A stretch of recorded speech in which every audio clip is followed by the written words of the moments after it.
మీ diesel engine కి అస్సలైన dum echo blue.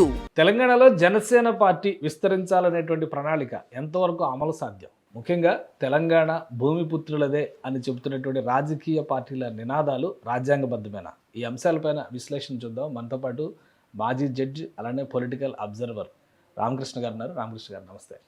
నమస్కారం కేశవ్ గారు. నమస్కారం సార్, తెలంగాణలో ఒక రాజకీయ పార్టీ అడుగు పెట్టడం అంటే పవన్ కళ్యాణ్ గారు స్టేట్మెంట్ ఇచ్చారు కాబట్టి అది మరింత ఎక్కువ ఫ్లేర్ అప్ అయింది. ఆయన ఒక క్లారిటీ కూడా ఇచ్చారు. అయినా కానీ ఒక చర్చ నడుస్తుంది, తెలంగాణలో ఇతర రాష్ట్రాలకు చెందినటువంటి వాళ్ళు ఎవరు అడుగు పెట్టడానికి వీల్లేదు. సో మా రాష్ట్రం మాదే, స్వరాష్ట్రం స్వపరిపాలన అనేటువంటి ఉద్దేశంతోనే కదా తెలంగాణ సాధించింది. సో ఇప్పుడు ఈ నినాదం అనేది ఎంతవరకు తెలంగాణ రాజకీయాలను ప్రభావితం చేస్తుంది? కేశవ్ గారు, తెలంగాణ భారతదేశంలో ఒక భాగం. భారతదేశానికి ఏ చట్టాలు వర్తిస్తాయో అదే చట్టాలు తెలంగాణకు వర్తిస్తాయి. అలాగని ఏ జమ్మూ కాశ్మీర్కు ఉన్నటువంటి స్పెషల్ చట్టాలన్నీ మనం చూసాం చాలా గతంలో. అటువంటి ప్రత్యేకమైనటువంటి విధానము తెలంగాణకు లేదు. ఎందుకో తెలిసి మాట్లాడారో తెలియక మాట్లాడుతున్నారో కానీ కొన్ని మాటలు విద్వేషకరంగానే ఉన్నాయి.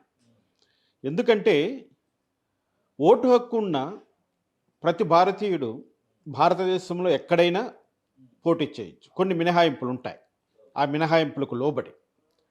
అటువంటి చట్టాలు ఉన్న మన దేశంలో ఒక తెలంగాణకు మాత్రం ఎవరు రావడానికి లేదు, పలానా వాళ్ళు ఇక్కడ పోటీ చేయడానికి లేదు అని సెలెక్టివ్గా మాట్లాడడము దేశద్రోహం అవుతుంది. తెలంగాణలో ఒకవేళ ఇక నిన్న కేటీఆర్ అనడం ఏంటి, వస్తే ఇంటికి రా బిర్యానీ పెడతాను అంతేగాని నువ్వు సచివాలయానికి రాకూడదు అన్నాడు.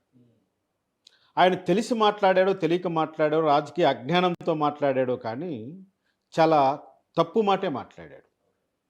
ఎందుకంటే ఒకవేళ పవన్ కళ్యాణ్ గారు లేదా ఎవరో వ్యక్తి నిలబడి గెలిచాడనుకోండి, ఆయన సచివాలయానికి పోకుండా సెక్రటేరియట్కి పోకుండా ఎక్కడ పోతాడు? నువ్వు ఆపగలవా? ఆపే శక్తి నీకుందా? ఏంటి ఒక మంత్రిగా చేశాడు, నెంబర్ 2గా పార్టీని నడిపించాడు, పైగా ఒక 10 సంవత్సరాల పాటు ముఖ్యమంత్రిగా చేసిన ఒక సీనియర్ లీడర్, ఒక వారసుడిగా కేటీఆర్ మాట్లాడిన మాటలు నిజంగానే చాలా అవహేళనకు గురయ్యాయి. కానీ ఒక విషయం అంటే కోర్టు కూడా కనీసం మీటింగ్ పెట్టుకోవడానికి కూడా అసలు పిటిషన్ యాక్సెప్ట్ చేయలే. అంటే మీటింగే వద్దంటున్నటువంటి సంకేతాలు కోర్టుల నుంచి వచ్చిన తర్వాత పక్క రాష్ట్రంలో రాజకీయం చేస్తాం, పక్క రాష్ట్రంలో సీట్లు గెలుస్తాం, పక్క రాష్ట్రంలో అధికారంలోకి వస్తాం అనే వాదన, ఏదో విస్తరణ వాదం అనేటువంటి మాట కూడా చెప్తున్నారు తెలంగాణ నాయకులు. అలాంటి పరిధిలోకి రాదంటారా? ఎలా వస్తుంది విస్తరణవాదం? ఏంటి ఇదేమన్నా క్రూసేడ్ యుద్ధాలా, రాచరికపు రోజులా, ఒక్కొక్క రాజ్యాన్ని జయించి మరో రాజ్యాన్ని జయించుకుంటూ పోవడానికి కాదు కదా. ప్రజాస్వామ్య దేశం, ప్రజాస్వామ్యయుతంగా ఎవరైనా ఎక్కడైనా పోటీ చేయొచ్చు, ప్రజలు ఆదరిస్తే తను గెలవచ్చు, తను అక్కడ పని చేయొచ్చు. అంతేగాని ఇప్పుడు ప్రజా నిర్ణయాన్ని కాదనడానికి ఎవరికి హక్కు ఉంటుంది? సపోజ్ రేపు పొద్దున ఒకవేళ ఆయన చేయనన్నాడులేండి, పవన్ కళ్యాణ్ గారు అయితే ఇక్కడ భూమిపుత్రులే చేస్తారు నా పార్టీ రమ్మంటున్నారు కదా, ఆయన క్లారిటీ ఇచ్చారు, భూమిపుత్రులే చేస్తారు, ఇక్కడ భూమిపుత్రులే చేస్తారన్నాడు. ఆయన వచ్చి నేను స్వయంగా వచ్చి నేను పోటీ చేస్తాను, నేను ఎమ్మెల్యేగా నిలబడతాను అనే మాట అయితే కొంచెము మళ్ళీ వెనక్కి తీసుకున్నట్లుగా కనపడుతోంది. ఇక్కడ ఏంటంటే ఎవరైనా పోటీ చేసి గెలిచేటువంటి అవకాశం ఉన్న సందర్భంలో నువ్వు రాకూడదు, నిలబడకూడదు, గెలవకూడదు అన్నది అది చాలా తప్పుడు మాట. అది చట్టాన్ని ధిక్కరించడమే, రాజ్యాంగాన్ని అగౌరవపరచడమే. పవన్ కళ్యాణ్ గారు ప్లాన్ ఏంటి? ఎందుకు వచ్చారు? ఎందుకు మీటింగ్ పెట్టాలనుకున్నారు? మళ్ళీ ప్రెస్ మీట్ పెట్టి ఎందుకు క్లారిటీ ఇచ్చే ప్రయత్నం చేశారు? కాంగ్రెస్ పార్టీ మొత్తాన్ని తిట్టారు, ముఖ్యమంత్రి రేవంత్ రెడ్డి గారిని మాత్రం ఏం అనలేదు. అంటే ఇది ఒక వ్యూహాత్మకమైన అడుగు అనే అభిప్రాయం ఉంది. ఏమంటారు మీరు? రాజకీయాలలో ఎప్పుడు ఎలా సందర్భం పుట్టుకొస్తుందో దాన్ని ఎవరు ఎలా వాడుకుంటారో ఊహించడము, విశ్లేషణ చేయడం కూడా కష్టమే. ఇక్కడ పవన్ కళ్యాణ్ గారు అదే పనిగా ఆ రాష్ట్ర అవతరణ దినోత్సవం రోజు ఇక్కడ ఒక కార్యక్రమం నిర్వహించాలి అనుకోవడము, ఒకవేళ ఆయనకు తెలంగాణలో కూడా ఒక 4-5 సీట్లు సంపాదించాలి, జనసేనను ఇంకా ఇక్కడ కూడా డెవలప్ చేయాలన్న ఒక ఆకాంక్ష ఉండి ఉండవచ్చు. దానిలో భాగంగానే ఈ రాష్ట్ర అవతరణ దినోత్సవాన్ని ఆయన ఎన్నుకొని కూడా ఉండవచ్చు. దాంట్లో ఆయన అంతర్గతంగా ఆయన ఏమి 2, 3 విషయాలు ఉన్నాయి ఇందులో. ఇప్పుడు పునర్నిర్మాణం, తెలంగాణ పునర్నిర్మాణం చేస్తా ఉన్నారు. మీ రాష్ట్రం మీరు కట్టుకోండి, తెలంగాణను మీరు నిర్మించేది ఏంటి అని తెలంగాణ నాయకులు అంటున్నారు. రెండోదేమో జిహెచ్ఎంసీ ఎలక్షన్స్ రాబోతున్నాయి కాబట్టి హైదరాబాద్ పరిధిలో ఒక హడావుడి వాతావరణం సృష్టించాలని. మూడోదేమో బీజేపీ వెనక్కుండి నడిపిస్తున్నటువంటి మంత్రాంగం ఇదంతా అంటారు. మీరేమంటారు?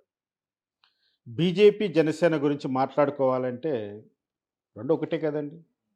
2 కలిసే ఉన్నారు. ఆహ్, దాన్ని ఎవరు కూడా పవన్ కళ్యాణ్ గారు బీజేపీకి దూరంగా ఉంటారు అనడం అవివేకమే. బీజేపీ పవన్ కళ్యాణ్‌కు దూరంగా ఉంటుంది అనడం కూడా సమంజసం కాదు. ఒకవేళ నిజంగానే ఒక రాజకీయ ఎత్తుగడలో భాగంగా మీరన్నట్లుగా జీహెచ్ఎంసీ ఎన్నికలు రాబోతున్నాయి కాబట్టి, జీహెచ్ఎంసీలో సెటిలర్స్ ఎక్కువ మంది ఉన్నారు కాబట్టి, దాన్ని ఒక అవకాశంగా తీసుకొని పార్టీని నిర్మించాలి అనుకోవచ్చు ఆయన. కానీ ఆయన తెలంగాణ నవనిర్మాణం అన్నాడు. ఆ పదము కొంచెము ఎందుకో ఉలికిపాటు బాధ. గురి- అంటే ఉలికిపాటుకు గురి ఒక చేసిన ఉలికిపాటు కంటే తెలంగాణ నవనిర్మాణం అనడంలో కొన్ని అపోహలు వచ్చేసాయి. అంటే ముందు ఉన్న తెలంగాణ, తర్వాత 12 సంవత్సరాల క్రితం ఏర్పడ్డ తెలంగాణ నవనిర్మాణము అంటే ఏ అంశంలో? సాంస్కృతికంగా నవనిర్మాణమా?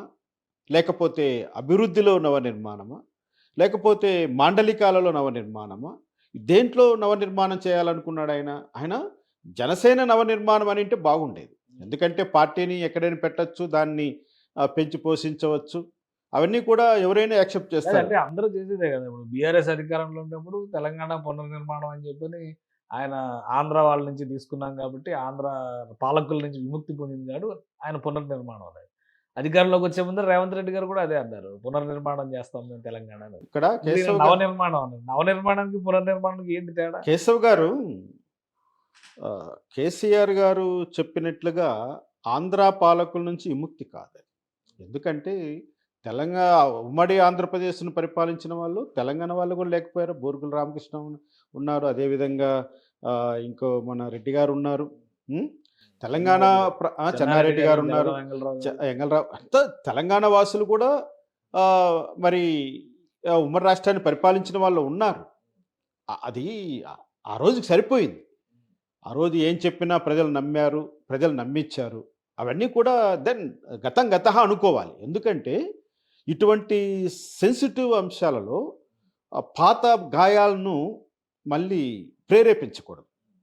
ఏ రాజకీయ నాయకుడు, విజ్ఞత కలిగిన రాజకీయ నాయకుడు ఎవడు కూడా పాత గాయాలను తెలంగాణలో భావోద్వేగ రాజకీయం, ఎమోషనల్ పాలిటిక్స్ కి ఎక్కువ అవకాశం ఉంది. మళ్ళీ తెలంగాణ సెంటిమెంట్ రైజ్ అవ్వాలా. ఇప్పుడు ఈ 2 రోజులు హడావుడి తర్వాత తెలంగాణ సెంటిమెంట్, తెలంగాణలో ఉన్నటువంటి తెలంగాణ వాదులు పునరేకీకరణ జరగలేదు. పార్టీలకు అతీతంగా కాంగ్రెస్ కానీ బీఆర్ఎస్ కానీ అందరూ కూడా జనసేనకి వ్యతిరేకంగా మాట్లాడుతున్నారు కదా. ఈవెన్ కవిత కూడా. కవిత గురించి చెప్పారు కాబట్టి జనసేన వల్ల ఎక్కువ నష్టపోయేది కవిత గారు. ఆమె కొత్తగా పార్టీ పెట్టుకున్నారు. అక్కడ అటువైపు కాంగ్రెస్ నుంచినో, ఇటువైపున తన తండ్రి స్థాపించిన బీఆర్ఎస్ నుంచినో ఎవరైనా జారిపోయేటి వాళ్ళు ఎవరైనా ఉంటే ఈమె వలేసి పట్టుకోవచ్చు, కొత్త పార్టీ కాబట్టి. ఇప్పుడు జనసేన ఇక్కడొచ్చి కొద్దిగా ఏదైనా హడావుడిగా కొంచెం చేసిందనుకో, కవిత వైపు వెళ్ళవలసిన నాయకులు ఎవరైనా జనసేన వైపు మొగ్గు చూపేదానికి అవకాశం ఉంటుంది కాబట్టి కొంచెం ఆమెకు ఒక అభద్రతా భావం కలగడంలో ఏమాత్రం సందేహం లేదు. ఆమెది కొత్త పార్టీ కాబట్టి. ఇక్కడ ఒకటి గమనించాలండి, 12 సంవత్సరాల సమయం దాటిపోయింది ఒక రాష్ట్రం ఏర్పడి. అంటే ఆల్మోస్ట్ ఆల్ ఒక లిమిటేషన్ పీరియడ్ కూడా అయిపోయింది, కాలదోష పీరియడ్ కూడా అయిపోయింది మా చట్ట పరిభాషలో చెప్పాలంటే. ఈ సమయంలో మళ్ళీ తెలంగాణ సెంటిమెంటును మళ్ళీ రగిలించుకోవాలి, తెలంగాణ సెంటిమెంట్ ద్వారా మళ్ళీ ఏదో సాధించాలి అనుకో రాజకీయ నాయకులు ఎందుకు అటువైపుగా ఆలోచిస్తున్నారు? అంటే మీలో ఉన్న సామర్థ్యము, మీరు ప్రజలకు చేసేటువంటి సహకారాలు, పరిపాలన దక్షత నిరూపించుకోలేకపోయారా? ప్రజలు మిమ్మల్ని తెలంగాణ ప్రజలు అయితే ఇప్పుడు కూడా మా రాష్ట్రం, మా పాలన, మా ఉద్యోగాలు, మా నియామకాలు, మా నీళ్లు ఇవన్నీ అదే మాట్లాడుతున్నారు కదా. సో అలాంటి దానికి పక్క నుంచి వచ్చి చంద్రబాబు నాయుడు గారు లాస్ట్ టైం వచ్చి కాంగ్రెస్తో కూటమి కడితేనే రిజెక్ట్ చేశారు.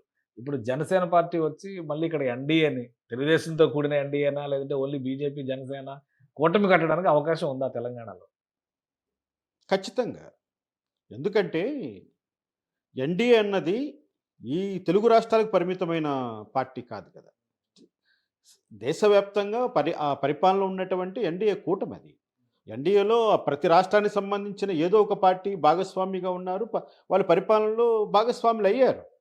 ఇక్కడ తెలంగాణలో కూడా ఒకటి గమనించాలండి. ఇప్పుడు కేంద్రంలో అధికారంలో ఉన్న పార్టీకి రాష్ట్రాన్ని పరిపాలిస్తున్న పార్టీల మధ్య సఖ్యత, సంబంధాలు ఉన్నప్పుడు ఆ రాష్ట్రానికి నిధులు ధారాళంగా రావడానికి అవకాశాలు కూడా ఉంటాయి.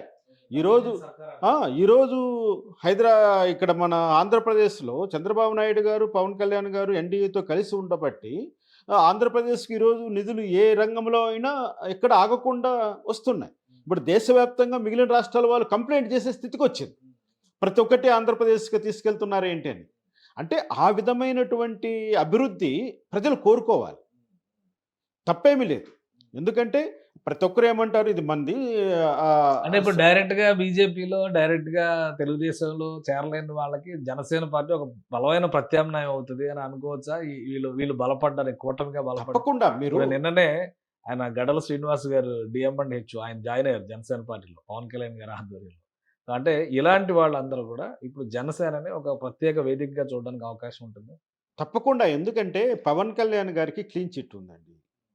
ఆయన పైన ఎక్కడ అవినీతి మరకలు కానీ లేకపోతే ఆయన ఆవేశపరుడే కాదు తప్ప ఆయనలో ఎత్తి చూపదగినటువంటి లోపాలేమీ కనపడవు ఎవరికి కూడా.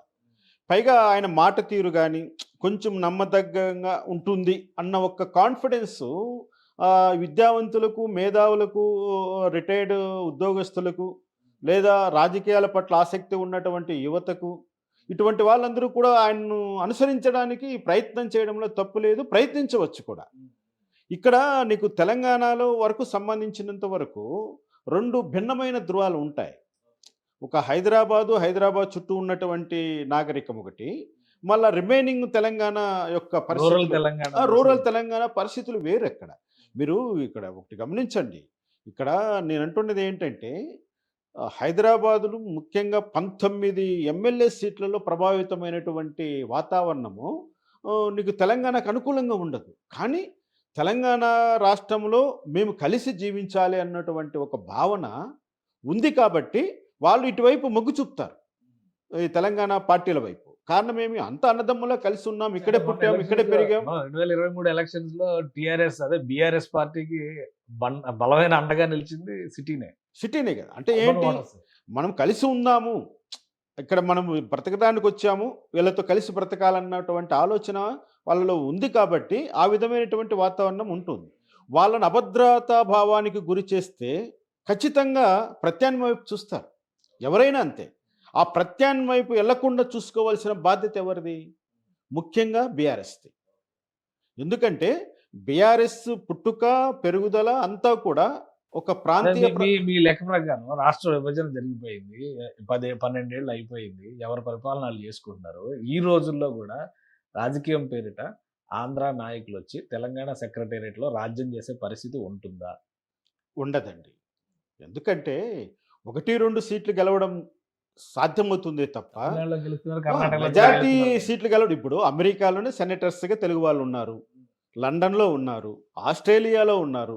ఎందుకంటే వాళ్ళ వ్యక్తిగత ప్రతిష్ట, వాళ్ళకు ఉన్నటువంటి ఆ వనరులు వాళ్ళని ఎక్కడైనా నిలబెట్టి వాళ్ళని ఎక్కడైనా నాయకులు చేయగలుగుతుంది. ఇది ప్రజాస్వామ్య దేశాల్లో ఇది కామన్.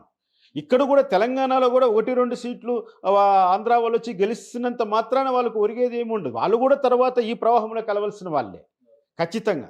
దాన్ని వీళ్ళు చాలా లైట్గా తీసుకోవాలండి, వాస్తవం చెప్తున్నాను. ఇది వాళ్ళు చాలా స్పిరిట్గా తీసుకొని చాలా లైట్గా పవన్ కళ్యాణ్ రండి పెట్టుకొని పోండి అనాలి. ఎందుకు అడుగు అది తప్పు. అది మీరు అన్నట్లుగా ఏ రాజకీయ ఫలితాన్ని ఆశించి చేశారో కానీ అది కొంచెము డెఫినెట్గా జిహెచ్ఎంసీ ఎలక్షన్స్లో దాని ప్రభావం ఉంటుంది. అది మీరు చూస్తారు కూడా.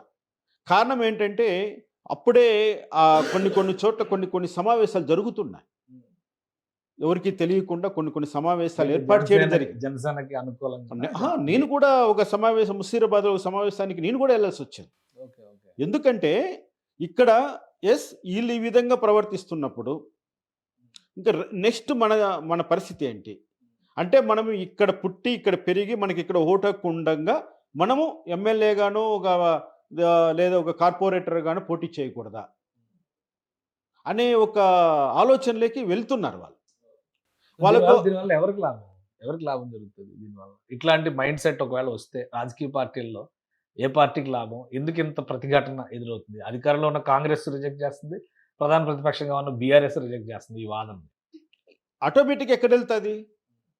మనకు చెప్పాల్సింది ఏమీ లేదు. నెక్స్ట్ ఆల్టర్నేటివ్ ఏంటి? మూడో ప్రత్యామ్నాయం దిశగా అడుగులు. మూడో ప్రత్యామ్నాయం ఏముంది ఇక్కడ?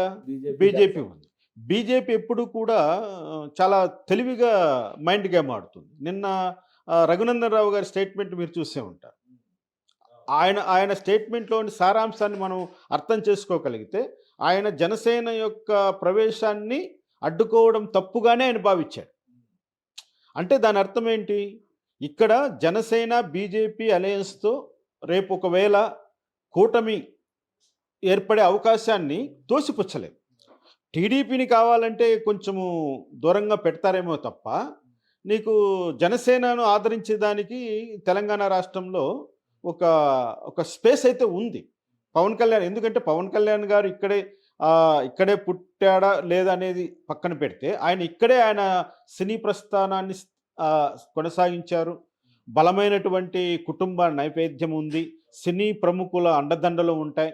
ఈ వాతావరణం వేరు. దాన్ని అంచనాలతో మనం చూసినప్పుడు జనసేన అధినేతకు హైదరాబాదులో ఒక స్పేస్ అనేది ఉంది. గతంలో కూడా ఆంధ్రప్రదేశ్ లో ఎవరు ప్రత్యామ్నాయం, అధికార పార్టీకి ఎవరు ప్రత్యామ్నాయం అన్నప్పుడు పవన్ కళ్యాణ్ గారు ముందు నుంచి చెప్తూనే ఒక ఏడాది ముందర నుంచే కూటమి కట్టి తీసుకొచ్చారు ఒక ఊపు. సో తెలంగాణలో కూడా మూడో ప్రత్యామ్నాయం అనేటువంటి ఉద్దేశంతో బీజేపీతో కూటమి కట్టి ఒక బలమైనటువంటి స్పిరిట్ తీసుకొచ్చే ప్రయత్నం జనసేన ద్వారా జరుగుతుంది అనుకోవచ్చా? తప్పకుండా. ఎందుకంటే ఆల్రెడీ బీజేపీకి తెలంగాణలో ఒక రకమైన క్యాడరు, నాయకత్వము అన్నీ ఏర్పడ్డాయి. ఎందుకంటే బీజేపీ ఆ రోజు తెలంగాణను వ్యతిరేకించలేదు, తెలంగాణ రాష్ట్రం ఇవ్వమనే చెప్పారు. సుష్మా స్వరాజ్ గారు స్వయంగా రంగంలోకి దిగారు. బీజేపీకి ఆ క్రెడిట్ ఉంది. కాంగ్రెస్తో పాటు బీఆర్ఎస్తో పాటు బీజేపీకి కూడా తెలంగాణను సపోర్ట్ చేసినటువంటి క్రెడిట్ ఉంది. ఒక్క టీడీపీ మాత్రమే రెండు కళ్ళ సిద్ధాంతంతో ఆయన సైలెంట్గా ఉండిపోవడము ఒక రకంగా రెండు పక్షాలకు బాధ అయినప్పటికీ కూడా ఆయన నిర్ణయం ఆయన తీసుకున్నాడు. కాబట్టి టీడీపీ నుంచి పుట్టిన కేసీఆరే కాబట్టి ఆయనకి తెలుసు.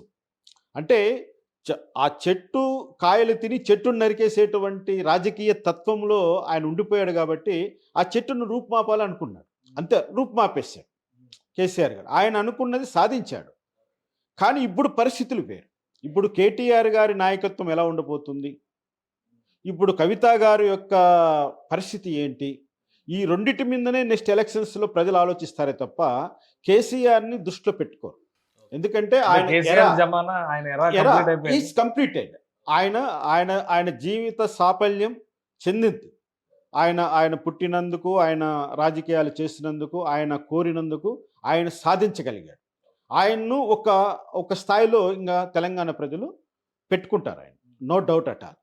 కానీ ఆయన వారసుడిగా కేటీఆర్ గారి యొక్క సామర్థ్యాన్ని ఇక్కడ ఇంకా ప్రజలు అంచనా వేయాల్సిన అవసరం ఉంటుంది. ఎందుకంటే ఆయన వర్కింగ్ ప్రెసిడెంట్గా నిన్న ప్రతి ఇష్యూలోనూ కేటీఆర్ గారే అడ్రస్ చేస్తున్నారు అన్నిటిని కూడా. అంటే కేటీఆర్ కంప్లీట్గా ముందుకు వచ్చేసారు, టేక్ ఓవర్ చేసినట్లుగానే మనము భావించాలి. ఇటువంటి సందర్భంలో నిన్న కేటీఆర్ ప్రెస్ మీట్లో కూడా ఆయన చాలా బ్యాలెన్స్డ్గానే మాట్లాడాడు. కానీ కొంచెం అవును మా అయ్య జాగీరే అన్న పదము కరెక్ట్ కాదు.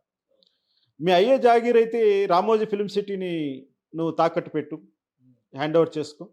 మీ అయ్యే జాగీర్ అయితే ఫాతిమా కాలేజెస్ను హ్యాండ్ ఓవర్ చేసుకో. మీ అయ్యే జాగీర్ అయితే ఇక్కడ ఉన్నటువంటి పెద్ద పెద్ద ఇన్స్టిట్యూషన్స్ అన్నీ ఉన్నాయి, తీసుకో. మరి అవన్నీ మా అయ్యే జాగీర్ అని నీ వల్ల అవుతుందేమో తీసుకో. అవి జరగని పని. ప్రజలు వినడానికి, ప్రజల్లో ఒక రకమైనటువంటి టెంప్టేషన్స్ కలగడానికి ఇటువంటి పదాలు ఉపయోగపడవచ్చునేమో కానీ కొంచెం ప్రజాస్వామ్యవాదులకు, కొంచెం మేధావులకు, విఘ్నులకు, విద్యావేత్తలకు ఇటువంటి మాటల్లో ఒక నెగెటివ్ అభిప్రాయం ఏర్పడుతుంది. కానీ ఒక విషయం చెప్పండి, ఇప్పుడు జనసేన పార్టీ తరఫున పవన్ కళ్యాణ్ గారు ఎన్ని మాట్లాడినా ఆయన బయటవాడిగానో ఆంధ్రవాడిగానో చూస్తున్నారు. జనసేన నాయకత్వం బలంగా ఉంది తెలంగాణలో చెప్పదగినటువంటి నాయకులు ఎవరున్నారు? జనసేనకు ఆ ఊపు తీసుకొచ్చేటువంటి స్పిరిట్ నిజంగా ఉందా? మీరు సీక్రెట్ మీటింగ్స్ జరుగుతున్నాయి కొన్ని అంటున్నారు, కొంతమంది జాయినింగ్స్ కూడా జరుగుతున్నాయి. సో ఇవన్నీ కలిపి జనసేనని పూర్తిగా తెలంగాణైజ్ చేయడానికి అవకాశం ఉందా? చాలా తక్కువ. ఎందుకంటే మంచి చరిష్మా కలిగినటువంటి లీడర్‌షిప్ అనేది ఎవరైనా కోరుకుంటారు. ఇప్పుడు పవన్ కళ్యాణ్ గారు ఇక్కడ ఉండరు. పవన్ కళ్యాణ్ గారు ఇక్కడ లేనప్పుడు ఆయన ఆయన ప్లేస్‌లో పెట్టే ఎవరికీ కూడా ప్రజలు ఆదరించడం అన్నది జరగదు. ఎందుకంటే అటువైపున కాంగ్రెస్‌లో లెజెండరీ లీడర్స్ ఉన్నారు. ఈ పక్క బీఆర్ఎస్‌లో లెజెండరీ లీడర్స్ ఉన్నారు. వాళ్ళకి లీడర్‌షిప్ కావాల్సినంత దమ్ము, ధైర్యం ఉంది. అంత మాత్రాన ఇక్కడ నుంచి జనసేన నుంచి పవన్ కళ్యాణ్ గారు తీసుకొచ్చి తయారు చేసేటువంటి నాయకత్వం పైన ప్రజలు విశ్వాసం ఉంచుతారని నేనైతే అనుకోను. స్వయంగా పవన్ కళ్యాణ్ గారు నేనే ఉంటానంటే దట్స్ డిఫరెంట్. ఆ స్పిరిట్ వేరే ఉంటుంది. వేరు. నేను పెట్టిన అంటే ఇంకాటికి అయిపోయా ఇంకా. ఎందుకంటే తండ్రిని యాక్సెప్ట్ చేసినటువంటి ప్రజలు కొడుకుని యాక్సెప్ట్ చేయకపోవచ్చు. కూతుర్ని కూడా యాక్సెప్ట్ చేయకపోవచ్చు. ఎందుకంటే వాళ్ళ సామర్థ్యం ఇంపార్టెంటే గానీ వాళ్ళకొచ్చిన వారసత్వం కాదు ఇక్కడ. ప్రజాస్వామ్యంలో ఒక పార్టీని నడపాలన్నా, ఒక పార్టీని నిలబెట్టాలన్నా అధికారంలో అది ఏ ఒక్కరికే సాధ్యమవుతుంది. అది వంశపారంపర్యంగా రావాలి అనుకోవడం అన్నది ఇప్పుడు రాహుల్ గాంధీ గారు ఎంత స్ట్రగుల్ అవుతున్నారండి. ఒక ఫర్ ఎగ్జాంపుల్ చూడండి, ఇప్పుడు అఖిలేష్ యాదవ్ గారు ఎంత స్ట్రగుల్ అవుతున్నారు. నిన్న తమిళనాడులో అసలు రెండో తరమే నిలబడలేని పరిస్థితి. అటువంటిది ఇక్కడ పవన్ కళ్యాణే లేకుండా ఎవరినో ప్రతినిధిని పెడితే ఆయన ఏదో చేస్తాను అనడము నిజంగానే వర్కౌట్ అయితే కాదు కేశవ్ గారు. కానీ ఒక పార్టీని ఓడించడానికి ఆయన పనిచేస్తారు. అది గుర్తుపెట్టుకోవాలి. అధికారంలోకి రాకుండా అడ్డుకోవడానికి ఆయన టార్గెట్ చేసిన పార్టీ ఆ రోజు కాంగ్రెస్ అవుతుందా, బీఆర్ఎస్ అవుతుందా, టీఆర్ఎస్ అవుతుందా, ఏదవుతుందో కానీ ఆయన టార్గెట్ చేసిన పార్టీని మాత్రము డెఫినెట్గా దెబ్బ కొట్టడానికి అవకాశాలు చాలా ఉన్నాయి. థ్యాంక్ యూ సార్ విశ్లేషణ అందించినందుకు. ఇది తెలంగాణలో బీఆర్ఎస్ కి పోటీగా అలానే కాంగ్రెస్ పార్టీకి పోటీగా జరుగుతున్నటువంటి ప్రచారంలో జనసేన పార్టీ దూకుడుగా వ్యవహరిస్తుంది. కొన్ని కీలకమైనటువంటి భేటీలు కూడా జరుగుతున్నాయి. రాబోయే రోజుల్లో కొన్ని జాయినింగ్స్ కూడా జరిగే అవకాశం ఉంది. సో పవన్ కళ్యాణ్ని తెలంగాణలో రాజకీయం చేయకుండా అడ్డుకునే శక్తి ఎవరికీ లేదని చెప్పని చట్టపరంగా అసలే సాధ్యం కాదని మాజీ జడ్జి రామకృష్ణ గారు విశ్లేషిస్తున్నారు. ఇది స్పెషల్ డిస్కషన్. Keep watching.